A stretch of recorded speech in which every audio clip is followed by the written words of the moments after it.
Okay. What's poppin'? You can hear me now? Yeah, you can hear me? Yeah, I can hear you. You good? All right. Yeah, I can hear you now. Yep. All right, cool. I just want to bring you up first.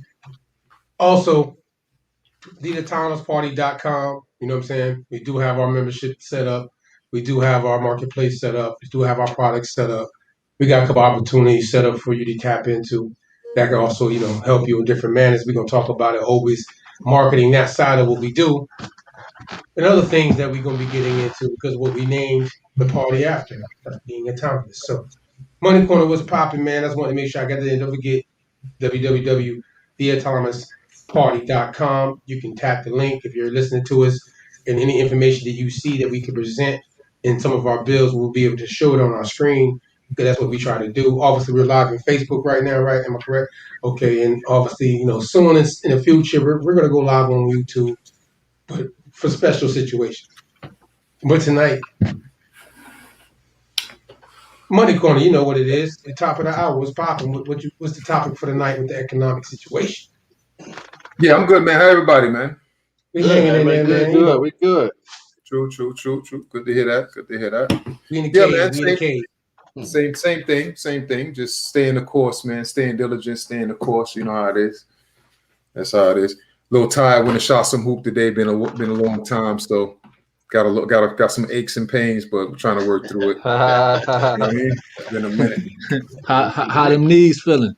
Oh no, it was good money. I'm still swatting. I'm still doing my thing. Moving good. So, Okay. but it's still sore though. After you sit down. I already know. You get I already older, know. boy. You Ain't no spring chicken no more. You know what I'm saying? Nah, man. You know what I'm saying? That recovery is serious. You know what I'm saying? Serious. But what I want to do, I was going to read some quotes tonight and then just kind of unpack those quotes. So, just to kind of give you a different perspective of how people be thinking they be moving. And a lot of these are from a lot of books. Some of them I have read, some of them I haven't read.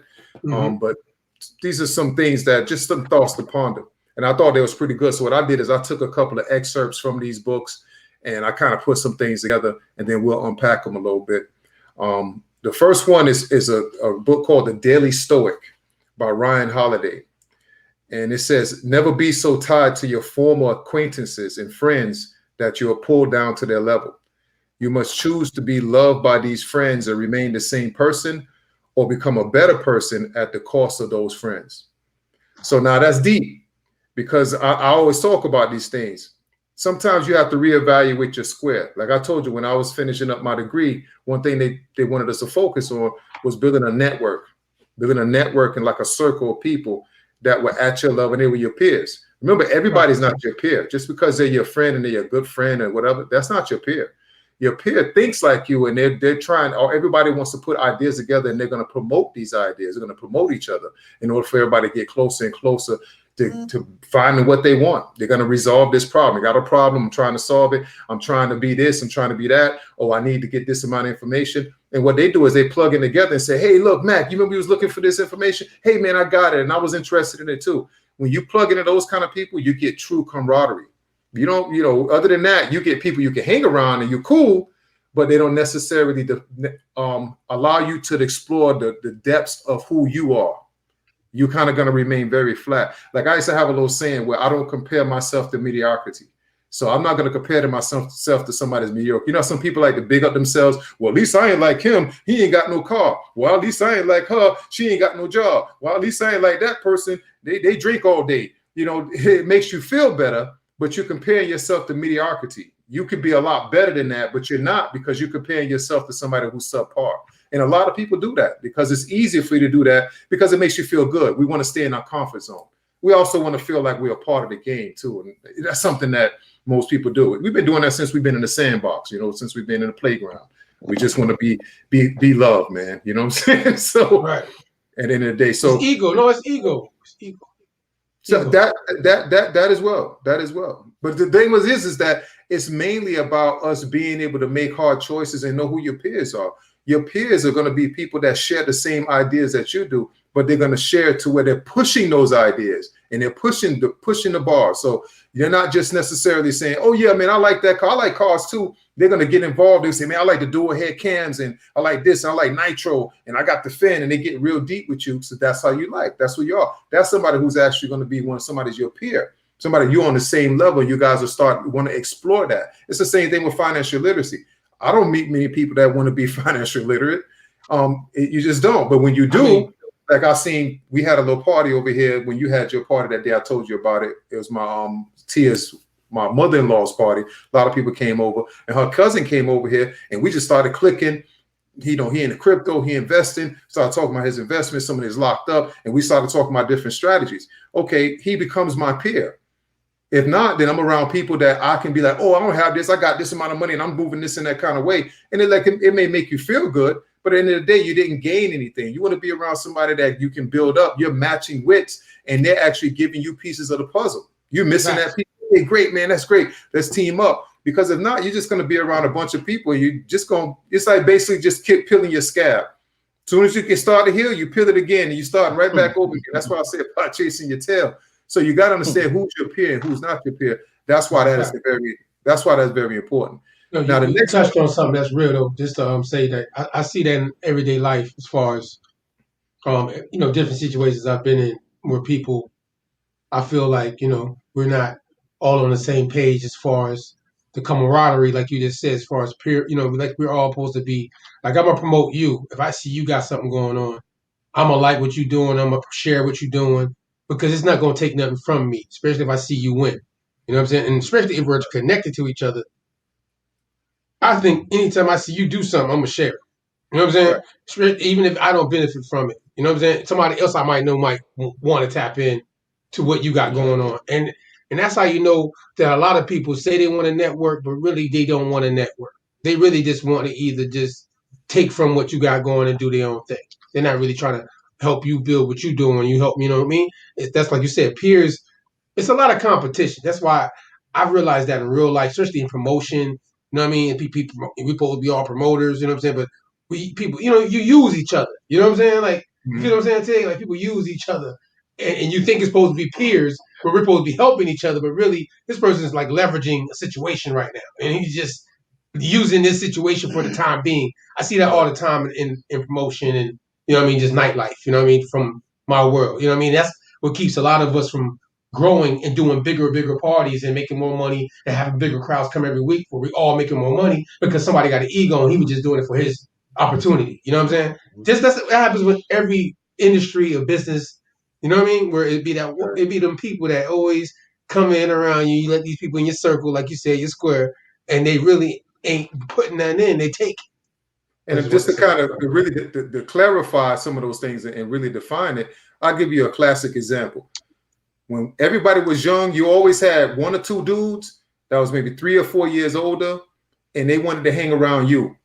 You go to play football, they want to play football. They got the arm, they want to be quarterback. You go do this, they want to be that. And he's like, dude, you're like 3-4 years older than us. You need to take your ass on over there with the other big boys. But he don't want to go with the big boys because they're going to be competition for him. He want to be around other little boys that maybe like 2 or 3 years younger than him. Everybody don't grow up with somebody like that. Usually them dudes be a bully too. You understand what I'm saying? So that's the same difference because it's like that's the same thing. You want to be where you're comfortable at, not where you got to compete. And that's why they say you want to be around your peers because your peers are going to keep you on your toes and they're going to hold you accountable. When you're around, I got to just call it whack folks, they're not going to hold you accountable. They'll let you say all kind of cash money shit. Everybody sensationalize their conversations when they hang out and they'll let you say anything, but they're not going to hold you accountable, which means that you get to be a lousy person. You don't get to be in true form and true character. You know what I'm saying? And we have to hold ourselves accountable. We have to do that with our friends. It's hard, man, and it's tough love. That's what it is. You know what I'm saying? So now this is something that's deep right here. With Turning Pro by S. Pressfield. It says, fear is a primary color of the amateur. Fear of failure, fear of success, fear of looking foolish, fear of underachieving. The amateur fears that if he turns pro and lives out his calling, he will have to live up to who he really is. And that's heavy. And that's why I say it goes right into you being held accountable. Because a lot of times you hear people say, oh man, this guy suffers from failure, fear of success. So, and you say, man, that don't make sense. Who wouldn't want to be successful? A lot of people. Because number one, if you actually do be successful, now you have to actually walk like somebody. You have to walk in those lines. You have to walk in form, true form. That's the character that you represent now. Now you have to do that. And a lot of people don't want to do that because they have to keep that up. There's a level of consistency that goes along with that. You have to develop a strategy. Hopefully it wasn't love. And now you have to be consistent. And most people don't want to get that kind of pressure on them where they have to be consistent. They want to freestyle and then be pitiful, make up excuses. And that's easier than actually plotting course and being serious and then have somebody hold you accountable. The most important thing of that is what they start off with. Fear is the primary color of the amateur. You'll never be able to master or be a pro of anything because you're too scared. And the fear is really success. That's really what it is. And underachieving, or you getting too far ahead of yourself. Like, I'm a dreamer. A lot of people dream real big, and they dream so big till they get so far ahead that they can't even start with the building blocks and the fundamentals. And then they put all the pressure on them to come up with all these big things when they can't manufacture these big things. They won't manifest because they needed to do the little things first. And you get too outside of yourself. And that in itself, you fear of underachieving. Some people fear success. Oh man, and so if I do that, that's gonna make me big time, and I'm gonna have to do this, and I'm gonna have to rent out a big spot and host big parties after that. You understand what I'm saying? I don't know if I want to do all of that. I just want to keep it small change. I want to just keep it here in this little spot that I'm renting out for my homeboy and leasing. You don't want to go big time because now you're gonna have to have more responsibility. So that's one thing that you have to do. That's why I want to unpack that, because a lot of times we are like that. We have opportunities and we just don't want to take advantage of it. You understand what I'm saying? And financial literacy, which invests in yourself, allows you to build that confidence. So when these opportunities arise, you hop on them. You're like, oh, that's for me. That's for me right there. I'm getting that.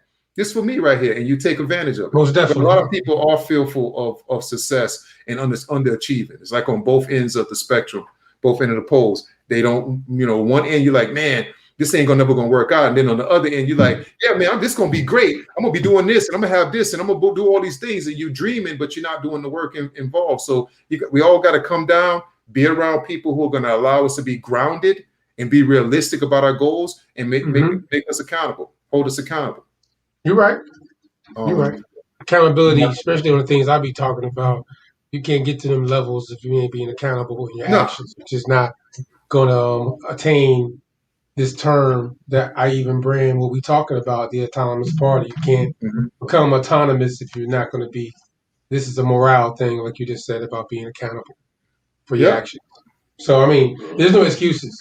No, no excuses. Just being accountable and then trying to build your square. Know where you at.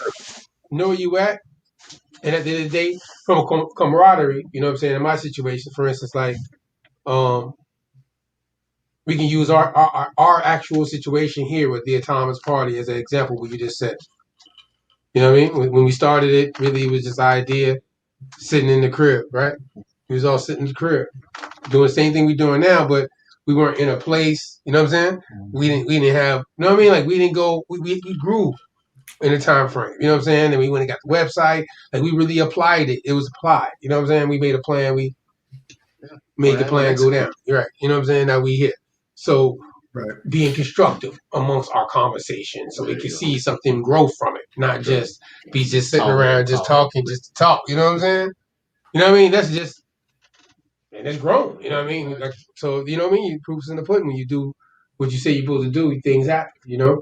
But outside of that, though, I do have a special guest around 9:35 coming in. So what else is what's on the table for you? What else? I'm gonna finish that off, and then I'll just, I got a little something else, and I'll jump into in a second. This next one here is Think Rich and Grow, Napoleon Hill. Yeah, I heard about that. Yeah. The starting point of all achievement is desire. Keep this constantly in mind. Weak desire brings weak results. Just as small fire makes a small amount of heat. So your passion and your desire, and you have to watch that, because like I said before, we can say, oh, that's my passion and my desire. No, that's what you like to do because it's easy.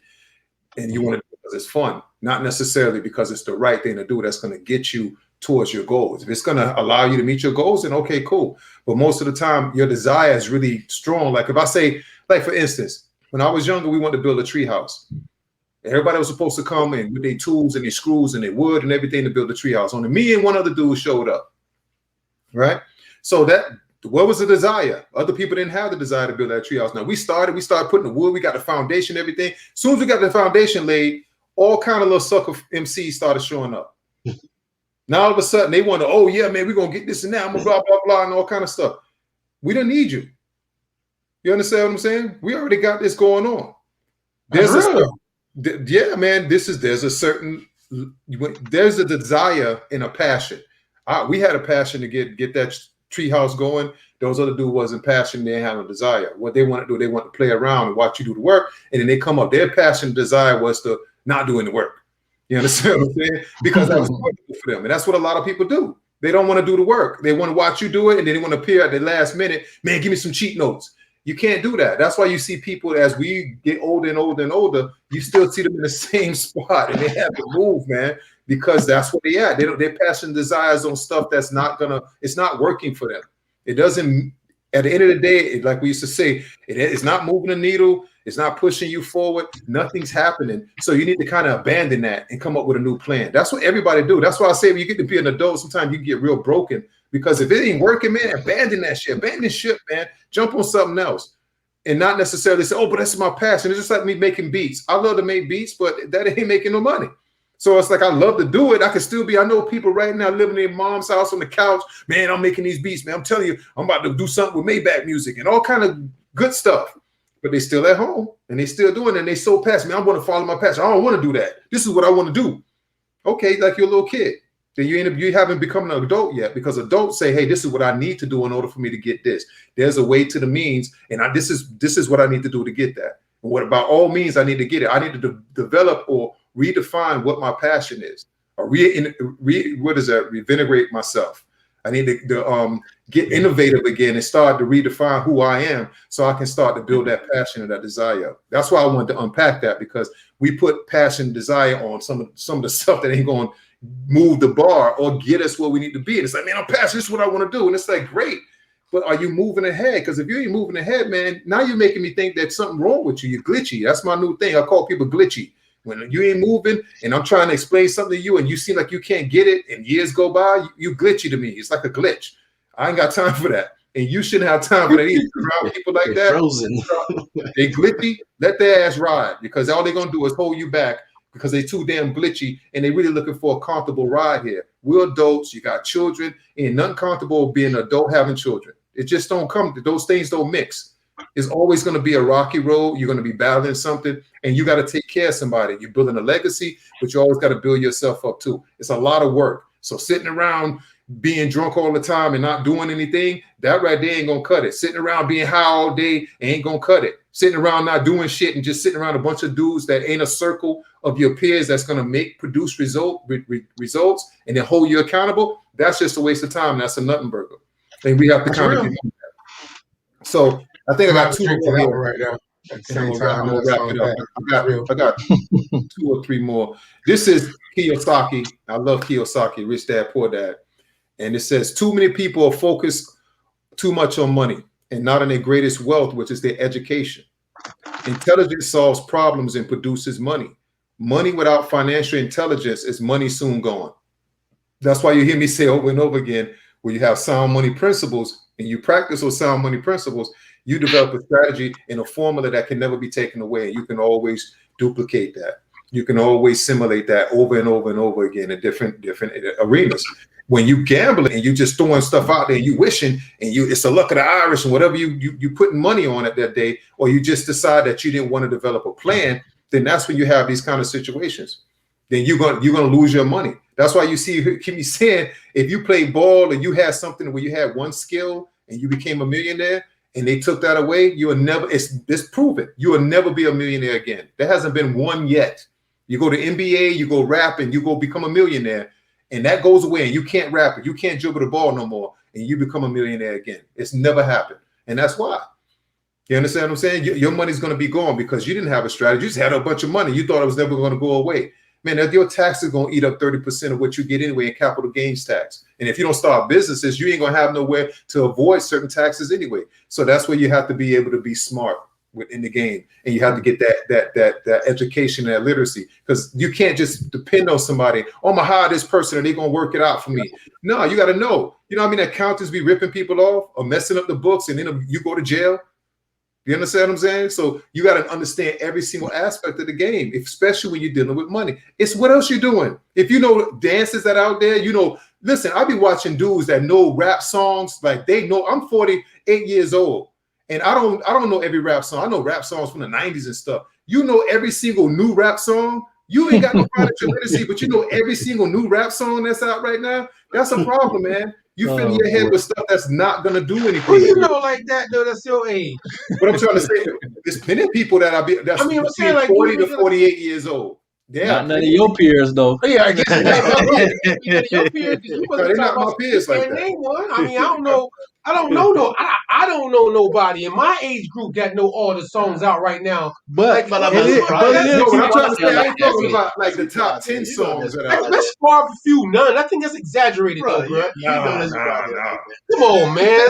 Come on, bro. Like, listen, I'm 42 years old, bro. I don't know all the songs. I'm listening to. No, I'm not talking about the top 100 songs. I might not know all the financial literacy things that other people might know, but at the same time, I'm not out here every day listening to music trying to figure out what the heck some 20-year-old dude is rapping about either. Trust me, I've met guys that are there. Like who's doing this was 10 years ago. These guys were already almost in their 40s, and they were still trying to be rappers, working security. And some still people live in rappers. second childhood, like the Nas song. You know what I'm saying? Some people live their second childhood. But some people are in their second childhood. The thing is, they didn't. You know what I mean? They didn't. There's nothing wrong with chasing. There's nothing wrong with chasing your dream or whatever, but don't be stagnant in the meantime. Still grow and push yourself in other areas.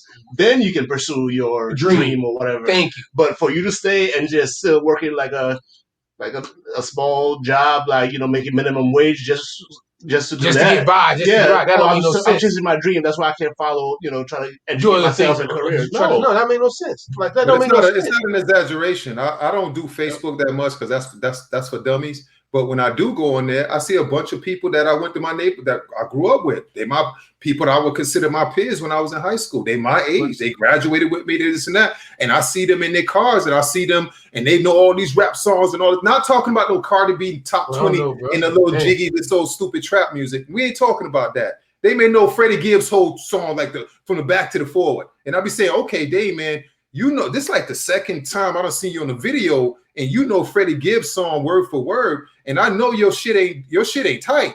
That's what I'm trying to say. It could be Freddie Gibbs, it could be what's the other dude, Rick Ross. I'm just saying, I be seeing dudes, they in their car and they ride, they got a decent whip, they want to floss a little bit. But I'm saying, dude, all these lyrics, and I know your life ain't together. You know what I'm saying? I know how your life really is. And it's like, dang, you got time to learn all these lyrics, but I guarantee you ain't taking that time to get no financial education on literacy and build your literacy.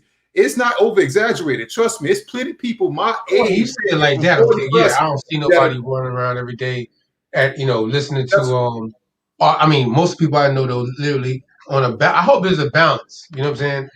I hope there's a balance. I think people listen to music from time to time. If it's hip hop, especially in our era, such as my goddamn self. Since you said shout out to Freddie Gibbs, goddamn, because I listen to Freddie Gibbs and I don't know all the words too. But guess what? I still listen to Freddie Gibbs, but I don't listen to Freddie Gibbs all day. See what I'm saying? I might be listening to you. Balance it out. You know what I mean? You got to. There's a balance to it, man. It's not just like some. You know what I mean? Like it's not going how it works though. But hey, check, I ain't gonna lie. I got about 10 minutes left. Outside of the main point for the money corner tonight. With that being said, accountability. Obviously, focusing money. Obviously, the sound money principles that you brought up before. So, what would be your best advice for people to get tapped in outside of the books you mentioned? You mentioned a couple of books. Can you mention those books again, please, too? First, yeah, I'm gonna finish. I'm gonna wrap this up real quick. All right, Principles by Ray Dalio.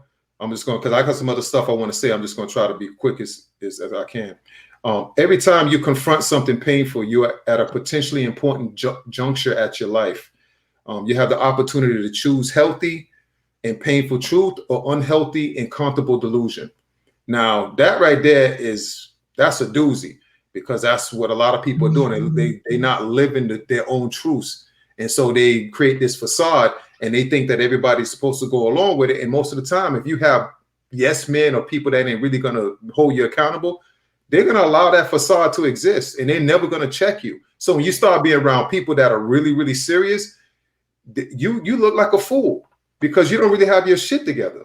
That happens a lot. That's why I say I wanted to unpack this, because you got to understand that you're going to live a comfortable delusion, or you're going to live a painful, uncomfortable truth. And I'd rather live the painful, uncomfortable truth, because I told you, when you're an adult, you got to make hard decisions. This ain't easy.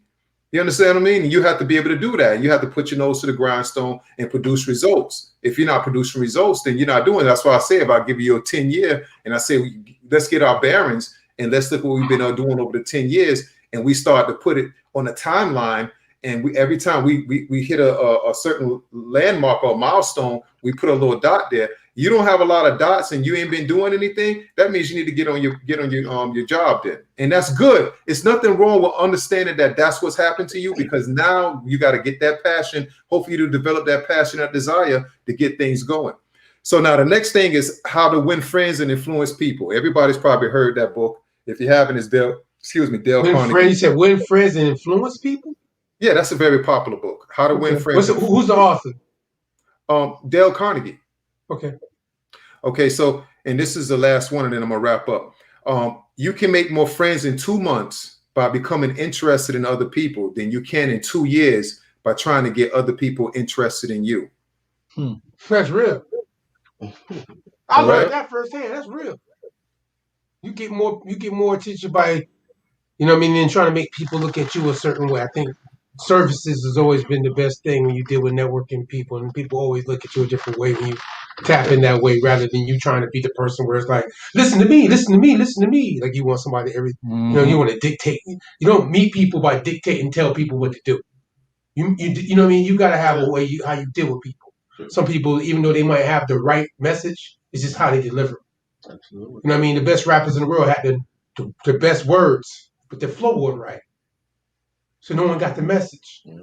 So I got what you're saying. Yeah, and then the thing of it is that that's a real tricky kind of, it's a slippery slope with that, because you'll have people just because they want to be alpha male and they want to beat on their chest, that they'll come off like that, and you shouldn't be coming off like that. Nobody's looking for you for any information. One thing that I found out, if you're not around your peers, that what I just read don't apply. It really don't apply. I'm gonna tell you why. I'm gonna tell you why. Because you could be for years, I've been more interested in people than they've been interested in me. And they don't follow up with me. They have no follow up with me and none of that, because they're not my peers. So when you're my peers, you talk to me, say, oh man, what's going on with business and this, and that? Were you able to scale out? You know, were you this, and that? I know you were having some supply chain issues. How about that? You know, you hired a virtual assistant. How is that working out in the Philippines? How did you go about that? What systems you go through? How long has it been? Are you paying the 13th to the 14th month? How is things going over there in the Philippines? Oh, I heard they had this, and that. Nobody has much buy-in. When I'm around my peers, people that whatever, they ask me those things. Like when I come in, I follow up with people. I say, hey, what this, and that? Hey, Matt, did you get that truck? Hey, Matt, did you do financing? I've used this and that and blah, blah, blah. I follow up with people. I'm more interested in people than they're interested in me. You ain't talking about me. I check up on you. I'm just saying. No, I'm not talking. I wasn't saying that for you. I'm just using that as an example. No, I was using that as an example, just saying that how I would follow up with you and I would say, hey, Mac, this, and that, and blah, blah, blah. You do follow up with me and say, hey, cuz, what's going on with this, and this, and that? I'm just saying, but people, a lot of my peers outside of that, they don't do that. And when I get around alpha males, what they'll do, like I had to check somebody because they was talking some marketing stuff, and I was being quiet because, you know, I'm chill. I'm not boasty. And he was talking some marketing stuff, and I had to jump in and say, no, man, you're wrong. You don't know what you're talking about because you're spewing bad information. So just because you getting interested in people does not necessarily mean that they're going to take interest in you if they're not your peers. You understand what I'm saying? And then money won't make you happy, but it'll give you the freedom to figure out what does. And see, that's what I'm going to finish off with, because now remember that passion, that dream, I want to make beats. I'm a painter. I like to play the piano, whatever you like to do. Yeah. But if you get your money right, it'll give you the opportunity to do what you want to do. Remember, money is really nothing. The real asset is time. Right now, I go and I work 2.5, 3 hours a day. I bring my ass back home. I do administrative work and I think about my business. I do this, that. I manage my employee and I'm chilling. I got more time to do what I want to do. I can go to the range. If I want to have a little drink, sit by the pool. it allows me to give me time to think, and I can get into other things and start to invest and put my money, create passive income and other avenues to be able to build wealth. You want to be able to have that. You working and running around for somebody all day. You never have time to think about building wealth or doing anything other than trying to build their wealth. They got a plan. They created a plan already. So money is not necessarily the goal. The goal is to be able to get enough money so you can be able to decide what you want to do at that time. And then you'll explore a whole bunch of things. You may understand you want to do salsa dancing and go do painting with a twist and sit at the beach all day. You understand what I'm saying? But you want to be able to have the opportunity to do that. So that's that. No, that's great advice. I think that what y'all think? What y'all think? I agree. That time, bro. I know good and well, you know what I'm saying, even when you own a business, you know what I'm saying, you want to get to the point where you're not the one running the business, like you said, because you want to get to where you're making your business make you money, and it's not you using your time to make the money. But most people that get into business, you're going to be displayed with your business in the beginning. You're going to put the most hours in, you know what I mean? It's the type of situation. The most important for me was like challenge yourself. Be uncomfortable. You know what I'm saying? That's the only way you're gonna grow. Yeah, you can't. That's the only way you're gonna get better. Look, bro, I ain't gonna lie to you, man. And I know you know. I mean, you see me when I had that poolside. You see me have my nights where some nights they slow, and then some nights them bump. You know what I mean? And you be like, damn, man, we made this much money. Shoot, I didn't expect that. You know what I mean? I'm like, yo, see, after the week, it really came up to this much money, but sometimes you can't calculate that because it goes like this, right? Absolutely. And you got to still make a plan and have a plan to know your wave and why the things and seasons and when you're going to, you know what I mean? So, you know, challenge yourself. But you got to step outside the box, which is sometimes uncomfortable. And you got to be uncomfortable sometimes to be successful. Matter of fact, most times the people that are successful were uncomfortable. And if you can't build a network, a real network out here with your friends, because what I do is that if I examine or I evaluate a lot of people around me and I feel like, hey, you know what, I can't use you on my journey. You're not going to help me. Your mind's not in the right space. Then what you do is that's why you see me go online and I form these communications with people on Twitter. I form stuff online with YouTube, and I watch these people videos and I read a lot of stuff like Inc.com, Wall Street Journal, Forbes. And, you know, I just stay on those kind of spots because those are more so my peers and the conversations and things I'm thinking about with my business in a global perspective. I can get feedback that's going to stimulate me to allow me to build that desire and also keep the course, because sometimes when you're a business owner, it gets very lonely. But that's why I don't seek people around me. There's not many people like that. That's why I have to get it online, and it's been very fulfilling. It's actually been more fulfilling than dealing with actual people that I have to see and deal up with, because I'm getting exactly what I need, and it's clean, and I bounce up off there. And then what I've been doing is on Twitter and other places, I'm getting followers and I'm teaching people certain stuff. So all I'm doing is I'm just passing that information along as I start to get it. You know, like next week, I'm going to talk about the M1 and the M2 money supply. You guys probably not familiar with the M1 and M2 money supply. Now, you know, you run a financial corner here. Yeah, they stopped showing the M1. Yeah, that's the global money supply. But the M1. Hey, hold on, wait. Can we save that conversation for the 1st of May? That's fine. That's next week. All right, cool. I wasn't going to talk about it right now. No, it's not. Yeah, it is. I wasn't going to talk about it right now because that's a whole nother can of worms. But that's what I'm trying to say. If you cannot find it with your peers and the people that's around you, because I'm telling you, people around you, as you start to grow, you will start to see they still playing around. That's why I said I don't compare myself to mediocrity. They still playing around. I don't mess around with them. I start to seek better guidance. I start to seek more guidance.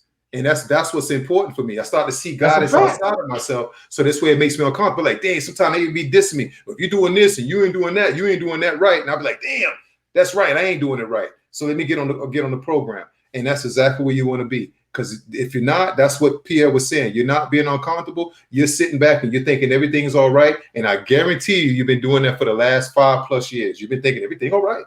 And ain't nothing changed. Shit, not me. You know what I'm saying? I know that don't fit my description because, goddamn, I know this shit ain't right. The shit I'm trying to get done, this shit ain't right. I can tell you right now, I admit, this shit ain't right. I ain't rich to do what I want to do and how I want to do it. So it ain't shit right. So if anybody ever tell you that I said that everything's okay, even though I keep it kosher, that's just my nature. You see what I'm saying? Because I know with my situation, I've seen money and I've seen my situation without money. So I can balance myself and say, yeah, I can cope with but I know what I'm really trying to do. So goddamn it, I'm uncomfortable. I'm gonna stay uncomfortable until I get to that situation the way I want to see it. So, but other people are different. Everybody copes different. Everybody goes about it differently. You know what I'm saying? We all in different situations. So at the end of the day, I don't knock nobody's hustle or the circumstances. But what you said is still a good measuring stick for you to measure yourself and everything you just said about being uncomfortable to get to where you want to go. You might have to, give up some hours and stop playing video games and going to the parties and listening to music like you said. Something have to get cut out so you can focus on the things you're trying to get done or get the education on the skill set, financial literacy or getting your credit right. You know what I mean? Like you gotta focus in. You gotta start focusing on the things that's gonna be able to allow you to advance yourself. You know what I mean? And stop put down the childish ways of when you were young, college days, and things that made you feel good. You know what I mean? For real. And even now, even now, I'm a part of really three of them, but one that I frequent a lot. I'm a part of a millionaires club with everybody in there is net worth, or they've been over $1 million, they're millionaire, or they at least have a net worth of $1 million. I want to be in there because I'll be there, and that's exactly why I want to be around that kind of company, because it's very inspiring. Instead of being around, man, I ain't got no money and I ain't this and that. You have no ideas. You don't want to work. You have a poor work ethic. You don't want to do anything. You don't want to get a financial literacy. You're not working the plan. There's no strategy. So therefore, if I can't be a catalyst in your life and be able to be that flame to spark some type of inspiration, you're going to drag me down. And that's why I say you have to understand the people around you, because you'll think that they're really cool, but they're really not, because they're not a part of your plan. If you have a bigger plan, if your plan is to hang out and be totally satisfied with mediocrity, then you're doing the right thing. You're fulfilling your destiny. But I like to be around people that always be a little higher than me. So this way I can be like, oh man, it's a dangling carrot. That means I got to work. Dang, I thought I was safe here and I'm doing this and that. And I'm comparing myself to other dudes who small change. And that makes me feel good, but I don't want to feel that good. I want to feel some more pain. What's the next level? So I can challenge myself and be better. Because then when you come back around, everybody else still chilling. Then you can say, damn, dude, you still in the same spot. And it ain't because of some luck. I didn't luck into anything. I had a whole bunch of rough time in my life. So it ain't no luck. It's just work ethic. I'm working and you're not. So, that's it. And that's why I surround myself and I get in those groups. I turn people onto that. When people, this is what I say about when you like to use the word tap in. So I use it a lot because you say tap in a lot. You know how shit like that is infectious. So you keep saying tap in. So now I say tap in all the time. Tap in. So we got to tap in. People don't tap in. If I'm saying I got a strategy for something, right, and it's working for me, and you haven't tapped in to that yet, then you're a fool. See, me, I don't work like that. Oh, you got that? Oh, that's what's going on. That's some real, you got a strategy for it. Ain't no like get rich quick scheme or no bullshit. Man, what's up with that? How you moving like that? And I'll sweat you. I will sweat you. Because I love mentor. I like to be in apprenticeship, but I love when somebody has some information that's going to allow me to grow. Be uncomfortable, allow me to grow. You understand? I'm the same way. I'm aggressive. No, for real though. It's something that I feel like I really want to accomplish, and you got it, I'm on it. You know what I'm saying? Like, I'm going to accomplish. I'm going to find out how I'm going to find. I got to find out how to accomplish this. That's a whole nother conversation. I'm gonna get to that in a minute. Matter of fact, you gave me a perfect segue to what you said right now. Even though I have a special guest and I got to go into the special guest, so I'm gonna switch over real quick because I got to go into the special guest segment for the night with the opportunity that and matter of fact, that's why it's a great segment because it is the person I met on Clubhouse, opportunities in the networking room. You know what I'm saying? Talking about different ideas and products, entrepreneurship ideas and products that being out there and product you can tap into to make you some money. You know what I'm saying? Yeah. And I felt like, I listened to what the man was doing and I was like, literally, you know what I'm saying? I'm like, hold up. I want to tap in. Literally. So I'm going to bring him up right now. Fall back for me real quick, Money Corner. Let me have a special guest come up. We're going to pull him up right now. Rajat, give me a second. We're going to ride. We're going to go straight into it. What's up, Rajat? How you doing, man? What's going on, brother? Hey, good to be here. Love Money is advice there. He's got some really good stuff there for sure. And appreciate Peace, you, man. Peace. Definitely, Thank you. man. I appreciate you having me on here, Mac. You're a good dude, and love hanging out with you on Clubhouse. So we're like Clubhouse buddies over here. All right, definitely. You know, and literally as you sat before you came on stage, you know what I'm saying, as we would call it right on Club, how you come on stage, right? But in this on this platform, what I try to do on this podcast is obviously talk about economics and opportunities going to allow us to push, as you heard him say, the things that's going to allow us to keep ourselves accountable and be self-governing and not having to worry about going to somebody's job. And how I met you, your story is similar to the fact of how you said that you've been able to, through your entrepreneurship goals and things you've been doing, put yourself in a position where you didn't have to clock into nobody. You know what I'm saying? And I want you. Can you give a little background on yourself real quick and let everybody know Yeah, how we met and everything, how you got going, what you got going on? Yeah, so I mean, I've been an entrepreneur since 2016. I actually was able to quit my job and just be free since 2017, about summertime 2017. But I kind of stumbled across it, really, quite frankly. I mean, I've always had kind of a spirit for it, but I just never found the right vehicle. And what happened to me was I got really, my health really just took a massive dive back in 2016 timeframe, and that led me to a frequency device that really changed my life. And that's kind of how I got involved. Is I started to promote that product, and that led me down the road, and eventually led me to other products, and eventually led me to other opportunities. But it kind of helped me see the vision. Right. Initially, it was just I had a transformational experience myself that changed my life, and I just wanted to share it with people. So I started doing that part time, and I was kind of doing a side hustle, so to speak, working full time, side hustling. And then it got to the point where I just said, hey, look, am I committed or not? And did I just pussyfoot around with this thing, or did I just take it to the next level and I just run with it? And quite frankly, I just made the decision to just burn the bridges and quit my job and just went off on my way. And so it's been a blessing, and it's been an interesting road for sure. I've met some amazing people, connected with some amazing opportunities and people. And right now, I'm more excited than I've ever been in terms of opportunity. Exactly. And that's how I met you, obviously, on Clubhouse. You know what I'm saying? And like I said, a lot of these rooms, there's some good rooms talking about some good stuff, and a lot of people got a lot of products and opportunities you can plug into. You know what I'm saying? So sometimes even you sit in the rooms with people. Some people are sitting in the room with people they never can sit in the room with. You know what I mean? It was a physical situation, right? Obviously, how I met you, right? You know what I mean? We Yeah. come from different worlds and stuff. You know what I'm saying? So No, what you got going on? I'm tool. sorry. Yeah, my I don't bad. want to cut you. No, you all good. What do you have going on presently is what I want to share with the people Yeah. tonight, because that's what really caught me. But I mean, before we go into that one part, your background before you became an entrepreneur, you told me some stuff about your military background as well, right? Yeah, And ex-military. I was in the U.S. Army. I was 82nd Airborne. Spent a year in Korea, and then I left there and just kind of joined the corporate world and kind of was there for about 20 plus years until I made that change in 2017.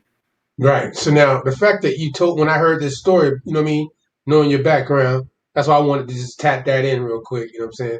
So now that we got the people get a little, you know what I mean, background on you. Right now, presently from 2017, you told me just in being brief, you know what I'm saying, so I can get to points that you had a product at that time, as you just said, and it allowed you to quit your job.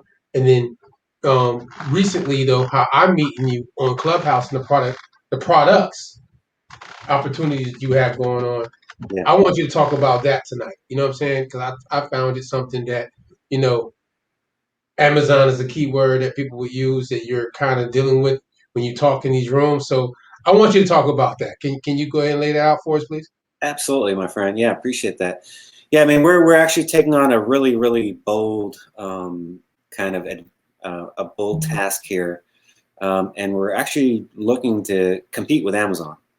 And what's really cool about it is I think we actually are positioned to do it really well. And what makes sense about the program is how it incentivizes everyone to share what they buy. So essentially what it is, it's a new marketplace. It's a new marketplace app, kind of like an Amazon. But what it does is it utilizes a buy, share, earn model. And it's free to use, free to share, free to earn from. And how many times in your life have you recommended a product to someone? Maybe you've come across a product that you thought was a great product, or a service. Doesn't just have to be a product, but you come across someone, a friend, a family member. You say, "Hey, you really should take a look at this product. I've used it before. It's a great product, and it would help you." Well, what if you can get paid on the referrals that you make on any product and or service for the rest of your life going forward? So that's kind of what we're embarking on here. So essentially we have two companies that are working together, two different business models that are being kind of coupled together. So this free app, it's free to use, free to share, free to earn from, will allow you to monetize anything that you purchase through the app. So let's say you're in the marketplace to buy an item. It could be anything. It could be, some vitamins or something. Let's say it's a $40 item. Okay. Right.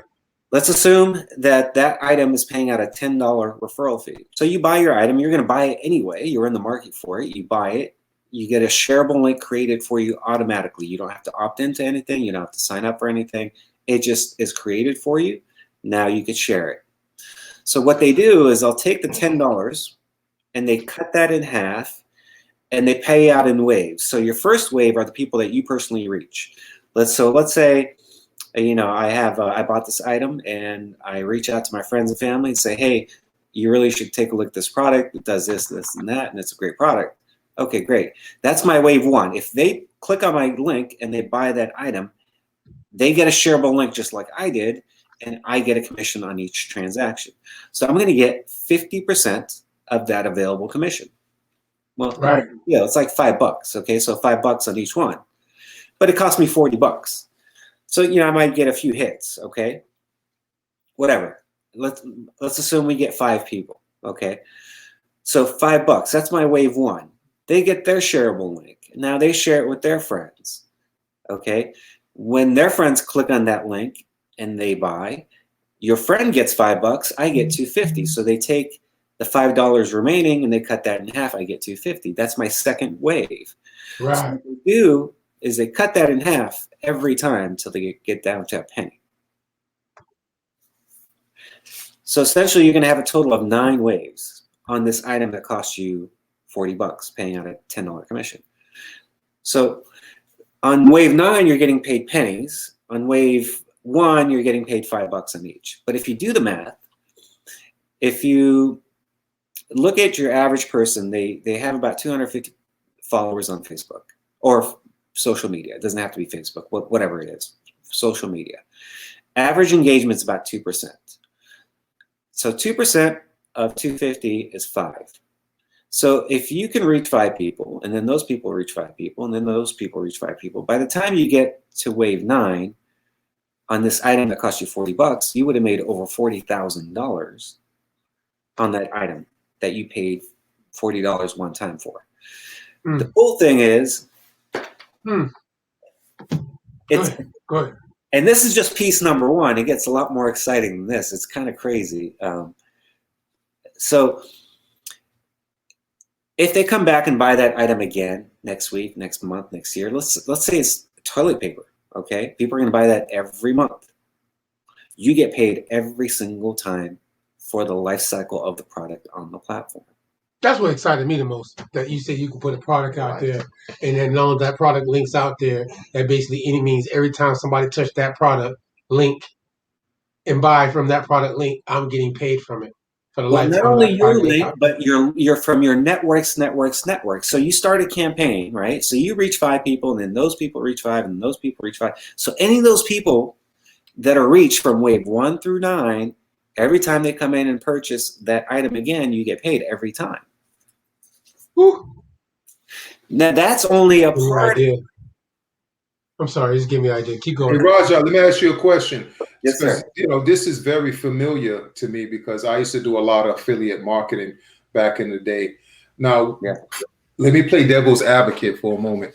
What would stop someone from actually going directly to the vendor and saying, hey, I want to sign up with your affiliate program and just getting that directly? Is it just what's enticing for you is because you have this reciprocal nature of your program to where you actually start every time you buy in and you share this link, you're going to still keep getting money? Or would it be more lucrative for that person just to share the link directly and create a YouTube page and maybe market it that way? Yeah. So the main difference is you're leveraging your network. You're going to make a lot more money by leveraging a much wider network than you could on your own. Because typically when you do an affiliate link through like a normal company or whatever, because that's a normal thing, you're getting paid only on the people that you reach personally, pretty much. It's one tier, right? But so you don't even have the whole picture yet. But it's really about that leverage, right? So if you look in business, anyone who's done anything, okay, anyone who's made millions or billions or has done well in life, they've utilized something called leverage, okay? Right. And Leverage. that's the key. You're leveraging your network, not just your own, right? Because you know how that could, getting engagement is really kind of hard. It's hard to get millions of people, first of all, to follow you, number one. Number two, to get a substantial number of those people to engage with you is even harder, okay, on that level. But we could all reach 5 people. So your everyday average person shouldn't have a problem reaching 5 people. They might not be able to reach 1,000 or 500, but they could reach 5 people. That's just, so it kind of simplifies it, makes it easier for your everyday average person who maybe doesn't have a large social media following, Right. but to leverage other people's social media following. The cool thing is I might stumble across a Kim Kardashian or someone on my campaign. So someone shares a link that shares a link that shares a link that shares a link, and maybe this person's connected to Kim, and she sees a product that she says, hey, that's a pretty interesting product. Let me check that out. She clicks on it. She buys it. She gets a shareable link just like I did and everyone else did. She shares it now, and guess what? Now she's part of my campaign. So now we're reaching millions and millions and millions of people. But let me give you another example. Actually, before I do that, let me give you the other piece. So there were 2 companies involved with this. Company A created a company called QuickClick. They're not. The app is not available yet on the marketplace, but it will be soon. Okay. So QuickClick is Company A, and that gentleman is also on the chairman of the board of another company called New Age. So he's connected to both companies. New Age is a direct marketing company, a traditional direct marketing company. Mm-hmm. But they're currently on the NASDAQ. They're currently doing $600 million in annual sales. They're operating in 80 countries, and they have a pre-existing network of 500,000 people. Right. So QuickClick has given exclusive rights to this company called New Age. Right. So they're going to be the first people that get to the app, and they're going to be the first people that can create the campaigns, the first campaigns on the app. Okay, but they're also going to be compensated on volume created through the app. So let's say that vitamin that we talked about, that $40 vitamin that you purchase for $40. If you're connected with both companies, if you're with QuickClick and you're with New Age, and they have their own unique compensation plan, and if there was 1 point connected to that vitamin product for every transaction, those points would accumulate and move over to the New Age pay structure. And so if you're positioned there, you're going to get paid on that volume there. So essentially, if I create that campaign through QuickClick and I'm connected to New Age, I'm going to make my $40,000 if 5 reach 5 that reach 5 all the way to wave 9 through the free to use, free to share, free to earn app. But I'm also going to collect over 2 million points that flow to my new age business. Now, each point equals $1. Now I'm going to get paid 15% on that volume.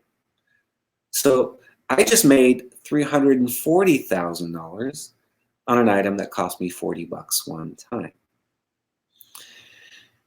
And the points continue to accumulate past wave 9. It doesn't stop at wave 9. Because, like I mentioned, let's say Kim stumbles across that particular campaign. Even if she's on my wave 9, I made a penny on her sale. Okay, no big deal. But pennies add up, right? Right. Hey, you're making more money than sharing a link, someone buying it, than you were just sharing a link before. You were sharing it before, unless you become an affiliate. But again, you could be an affiliate of like Walmart right now, Amazon right now, and sharing, because this is what's going on right now. They got affiliate programs all over now. Every company's using affiliate program. You know what I mean? So being that this is a new program, and I always, because I'm optimistic just off of opportunities, being that when things launch, when you get in early, you know what I'm saying? When the wave hits, you're already up, you know what I'm saying, in it. You know what I mean? Especially if you just understand how, we said network marketing works, you know what I'm saying, and how tiers work. I get that part. Putting yourself in position. When is the because the quick link, did you mention? Quick link. Yeah. All right, so when is this opening up fully for people to be able to start buying products off the app? And then once people obviously know that, and how many? Oh, because you did mention this. There's going to be allowed, anybody can sign up their business into this app.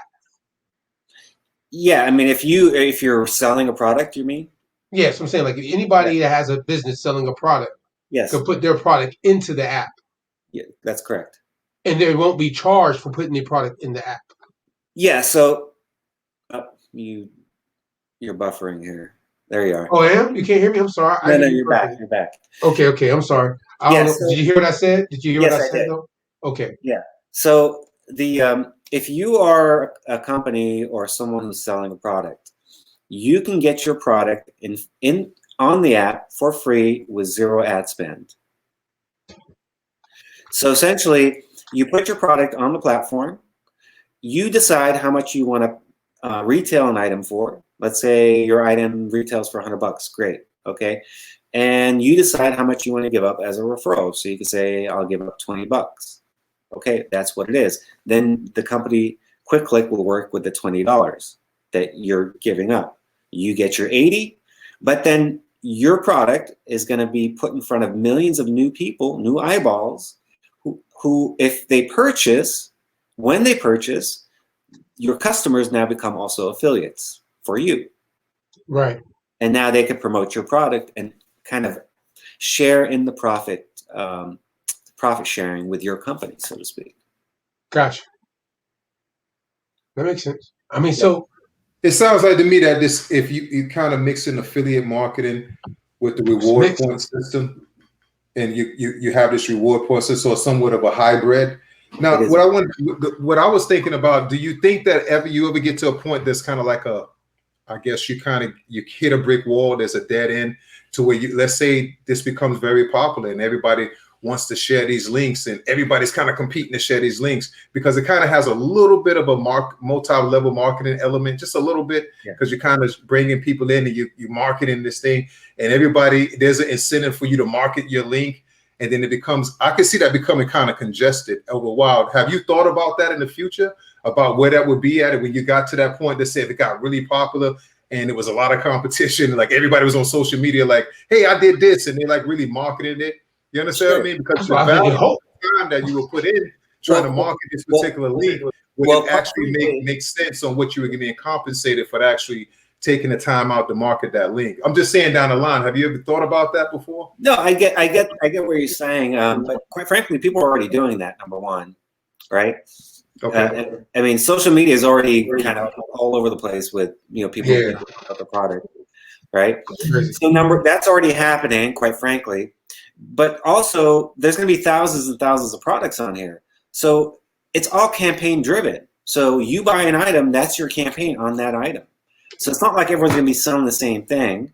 right? You could be promoting one thing. I'm promoting something totally different. You know, you might be into wellness and someone else might be into fitness and someone else is into fashion or whatever it is. They can promote whatever they want. And so, yeah, I mean, is it going to create more activity? I believe it will. It'll also become its own social media platform itself. It's going to integrate with every social media platform. So, I mean, yeah, I mean, could that be something that you'll see? Absolutely, but I don't think it's going to be a major issue. I think people just tend to figure out a way to adapt with stuff. So real quick, say the names real quick of the two companies. Quick Click and can we tell people how to sign up? I know you know, what you say? The app's available now. Oh yeah, I got the link already. I'll share it with you. See, I'm ahead of the game on that part. It was just simple. It was that simple. I mean, when I listen, I'm like, oh, that's simple. We can try it out. Like that's nothing. Like people spend money on lunch to do. Well, I've had the opportunity to get in line just in case. You know what I mean? People go to the casino, waste the money, right? People do spend money on frivolous things all the time, right? And they ain't gonna get nothing back from it, right? So, I'm gonna apply myself. So at the end of the day, can you get the people just listening to so us? two companies involved. Number one is Quick Click. That's not available yet. That's the free to use, free to share, free to earn app. Right. That's going to be launching probably around July. Now, the other company is called New Age, and that's where I'm connected, and that's where you're connected. Right. And that's where you can actually build out a network in advance of the launch. Because now, so since December, I put in hundreds and hundreds and hundreds of people in here, almost close to 1,000 people. What? Into my network. Okay. So if any of those people promote any product, doesn't matter what product it is, through Quick Click, and it's got volume, that's all going to drive volume in my business. Not only that, but now they're also leveraging their network. And so essentially I could potentially have millions upon millions of people that are supporting my New Age business just by using the free to use, free to share, free to earn app called Quick Click, because they're using it for their own reasons, right? Right. Mm-hmm. And so, I kind of saw the vision and I got it. I'm like, okay, this is different. And I can see how this can change the market. And I do believe it's going to change the market, the way we do business online. Okay. It's going to completely kind of turn that whole network marketing thing on its head, right? Because for the first time ever, now you're able to leverage a much bigger, wider market, hundreds of millions of people that are not interested in network marketing. Right. But they buy products all the time, and they'll share a link just because, hey, all right, well, I bought it, why not? I'll share it. Or it's a good product, let me tell my friends. But they're not interested in signups, recruiting, or any of that, right? So that's all going by the wayside. So, but you can get signed up with New Age just like you did, just like I did.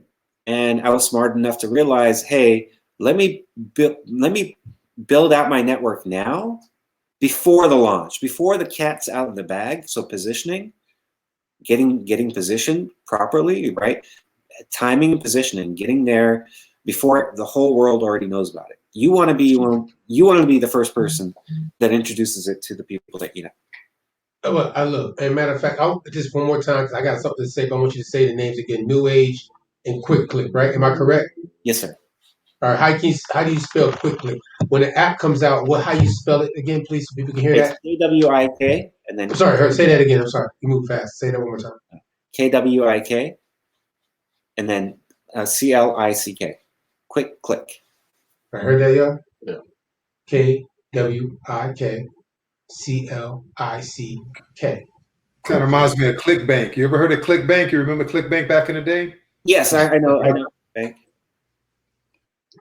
Yeah, kind of reminds me back in the day. I used to be really, really heavy into that back in the day, just a little bit.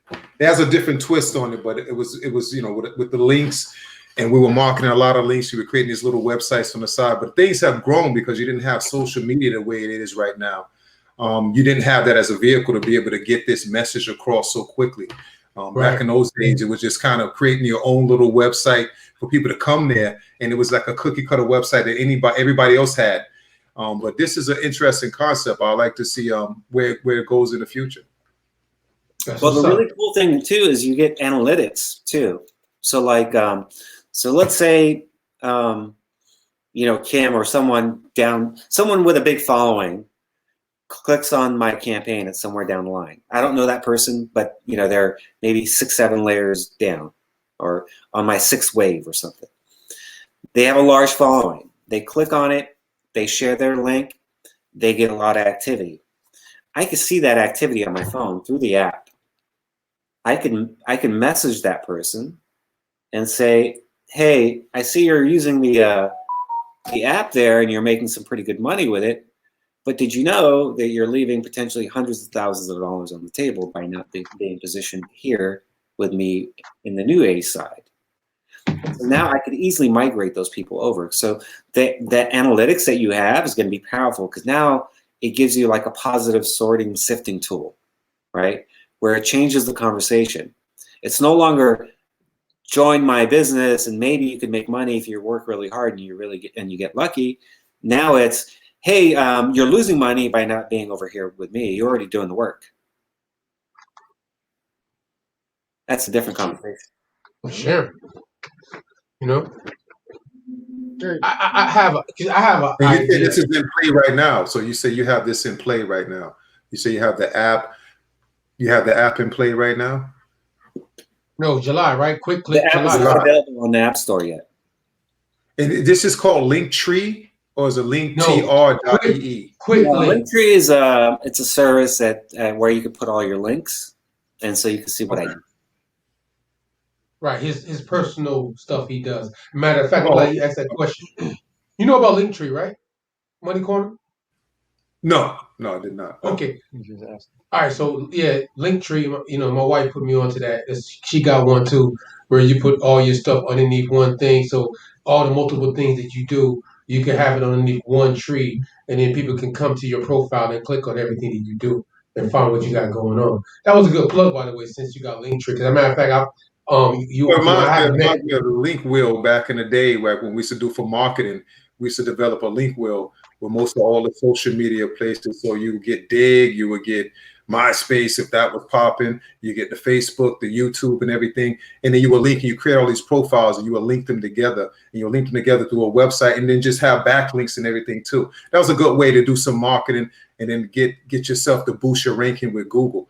So yeah, I'm very familiar with those kind of things. So it'd be an interesting play, because I know I use the Wiki. What is it? Wiki Buy. I've been using that for a few years, and that gives me rebates. It automatically scans the internet and gives me the lowest rate, and then it also gives me a rebate back on that as well. So I use that a lot, and it's just something that's really easy. And it's been saving me money. At the end of the year, they'll say, "Hey, look, man, you saved $783," and it's pretty cool.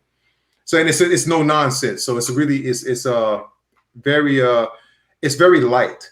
It's not very heavy, so it doesn't, it's not like I have to do much. It just goes. So I like to see what this, because it's kind of hybrid, to see where this could go, to see what you got up, see exactly where you're going to go with the development of it, because I know that you got a lot of things to think about, because it's a new thing, and it's some things, it's kind of reminds me of some things that are already in play, but you kind of got a different twist on it. The way I'm looking at it, and you can correct me, Raja, is that essentially if I was to really like a particular product and I was to share it enough and it had this exponential factor where everybody started sharing it down the line and it just got really crazy with the networking, of course I will be able to exhaust that, the value of the amount of money that's there. Let's put it that way. If you say I would start at 5 and then somewhere down the line, if it got to the point I had 1,000 people in there, I would be just going through pennies at that point. That's what you were saying, correct? Yeah. So I mean, if you just do the numbers, if you just multiply by 5 9 times, okay, so you start with 5 and then times it by 9, or by 5 9 times, you're at almost 2 million people. Actually, you're over 2 million people. So and especially if it's a consumable item, something that people will buy over and over again. I mean, I buy products all the time that I like, right? I mean, I've come across great products that I'm like, hey, this is a great product. I'm gonna put those products on the platform. As a matter of fact, when I do, I'm gonna get a percentage on every transaction that goes to that company, whether it's my campaign or not. Doesn't even have to come from me, right? So I'm talking to companies even, introducing them to the platform, right? Because there's a financial benefit there.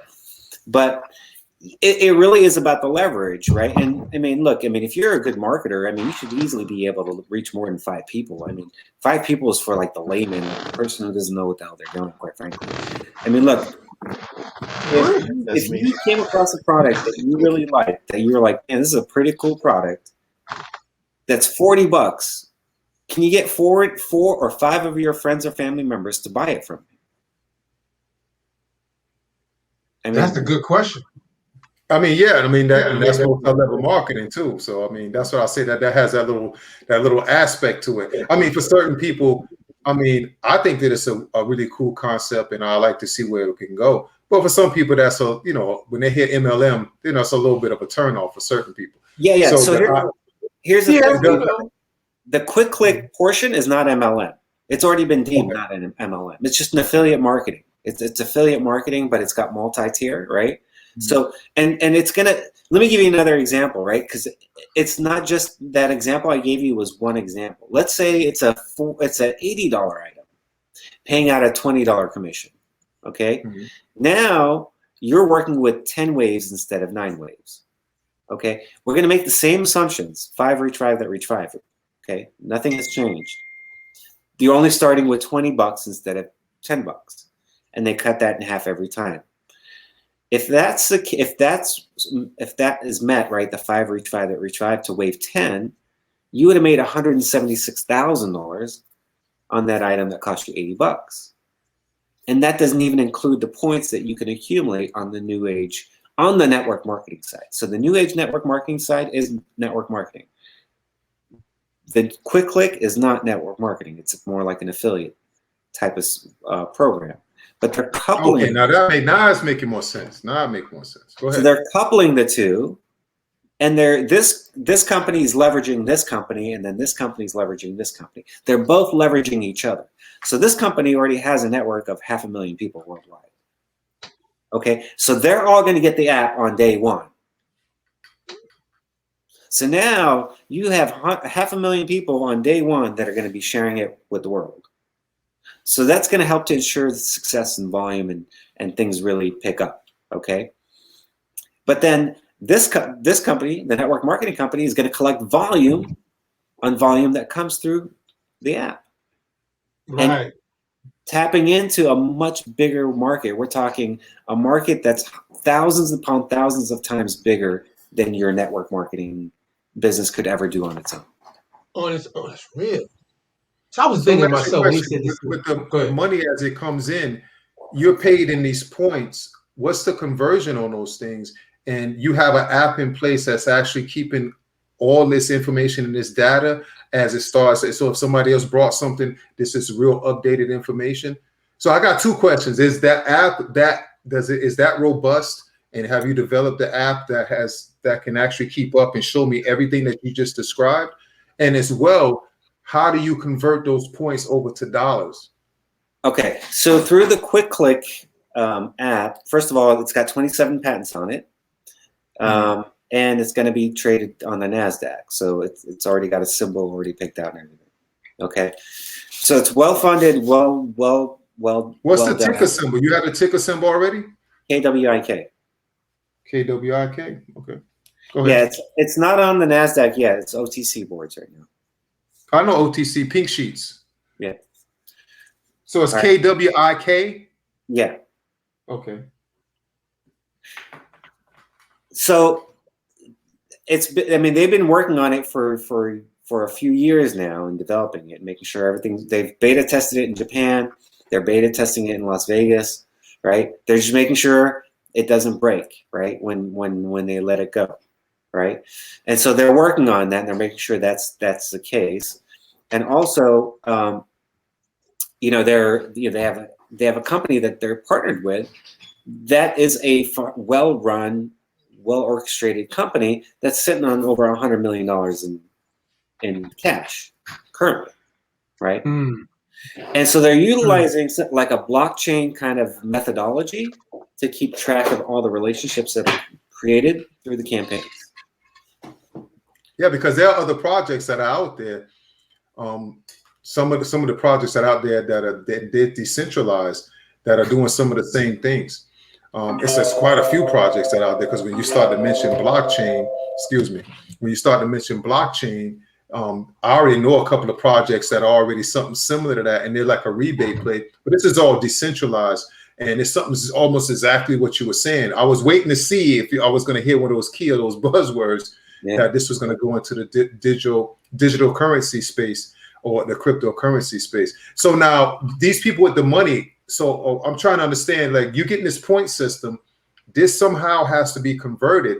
So this is where you have an SEC situation. And that's why I think that you started saying that you're public, that it's going to go public, because that's the SEC thing. When you saw that you're going to convert one thing to the next, you have to get some kind of approval from them. So so let me confirm. Let me kind of reiterate and kind of clarify. So they're using blockchain to or like a blockchain methodology to keep track of the relationships. They're not paying out in crypto, at least not yet, right? Maybe at some point down the line they will, right? But what they do is, on the app you have a wallet, like a virtual wallet, and when you get paid, they send you money there.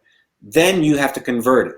So once you convert it, that's where you got to figure out what you do and how you convert it. You can send it to your bank account.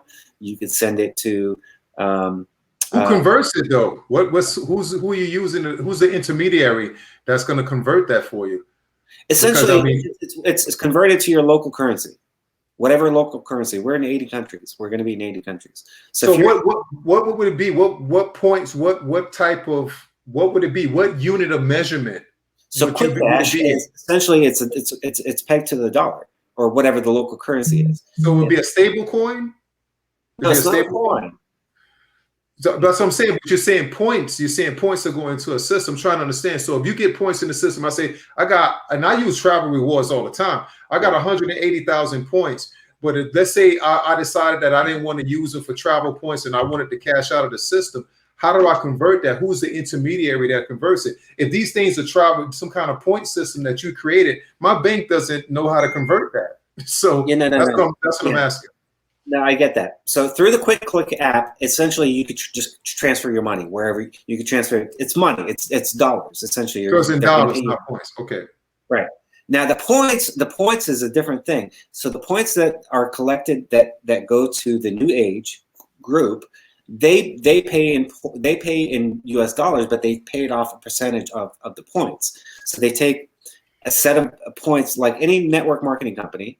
They have points that are associated with each transaction or volume, right? So let's say an item might cost $100. They're going to say, okay, we're going to give 50 points for that. Okay, great. Then they're going to pay you a percentage on that point, on the points. So they're going to say that point, it's $50, and then they're going to pay you a percentage on that. So you're going to get paid twice, once through Quick Click and once through New Age. So Quick Click, it's immediate. Someone buys an item, boom, you get paid right away. It goes into your little wallet. Now you can do whatever you want to do with it. You can leave it there. You can rebuy stuff with it. You can send it to your Venmo, to your Cash App, to your bank. And it's just automatically transferred. You set that up, and it's dollars, okay? Now, the Quick Click or New Age, points are acquired, they accumulate, and then at the end of them, like each pay period, like a weekly pay period, they pay you based on volume that's generated. So if you have $100,000 of volume there, they're going to pay you 15%. So $15,000 on 100K, and that will be paid. That's the stuff that will be actually that's in points. Yeah, that's in points. Yeah, and that's where you're going to be able to leverage on a scale never seen, never done before, because you've leveraged this other platform that can reach millions and millions of more people. So can you just do one without the other? Because it just seems like the one that just pays out in cash would be more rewarding, right? So no, you can. You could do one without the other, no doubt.